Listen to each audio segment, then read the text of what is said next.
पूर्व थल सेना प्रमुख जनरल मनोज मुकुंद नरवाणे की आत्मकथा 4 स्टार्स ऑफ डेस्टिनी की अभी तक प्रकाशित न होने का मुख्य कारण रखा मंत्रालय से आवश्यक मंजूरी न मिलना और यह किताब 2020 के चीन लद्दाख गतिरोध और अग्निपथ योजना जैसी संवेदनशील सैन्य राजनीतिक घटनाओं का जिक्र करती है, जिसके कारण इसके प्रकाशन पर समीक्षा चल रही है, ऐसा बताया जा रहा है। लेकिन सच क्या है, ये जानने से पहले कुछ चीजों को जानना बहुत जरूरी है। जब जनरल मनोज मुकुंद नरवाणे दिसंबर 2019 से अप्रैल 2022 तक सैन्य प्रमुख थे, यह वही समय था जब लद्दाख की गलवान घाटी में भारतीय और चीनी सैनिकों के बीच झड़प हुई थी, जिसमें 20 भारतीय सैनिक आमने सामने की लड़ाई में मारे गए थे। यह वही समय था जब बिपिन रावत भारत के प्रथम चीफ ऑफ डिफेंस स्टाफ नियुक्त हुए थे और तीनों सेनाओं की देख रेख की जिम्मेदारी इनकी थी। यह एक महत्वपूर्ण दौर था जिसमें पूर्वी लद्दाख में चीनी घुसपैठी हुई और कुछ इलाका हाथ से निकल गया, जिसे भारत ने स्वीकार भी किया है। इसी दौरान विवादास्पद अग्निपथ योजना भी शुरू की गई, जिसके बारे में नरवणे लिखते हैं कि अचानक आई इस योजना का सेना ने विरोध किया और सेना ने अग्निपथ योजना का विरोध किया और हमारे देश के बिकाऊ मीडिया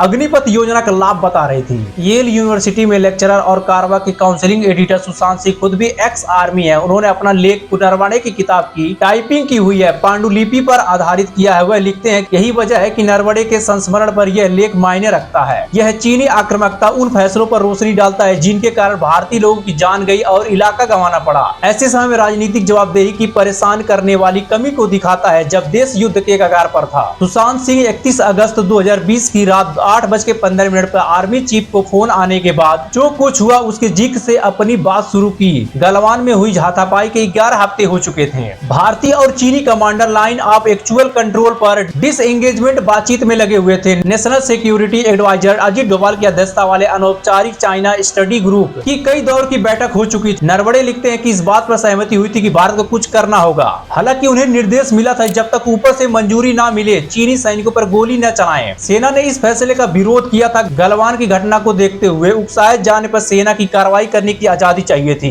आखिरकार यह तय हुआ कि अंतिम उपाय पर अगर अपनी शारीरिक सुरक्षा खतरे में है तो वह टुकड़ी और सिर्फ वही टुकड़ी आत्मरक्षा में गोली चलाएगी। 56 इंच वाले प्राइम मिनिस्टर सच में चाइना से डरते हैं। बाकी का पार्ट 2 में देखिएगा।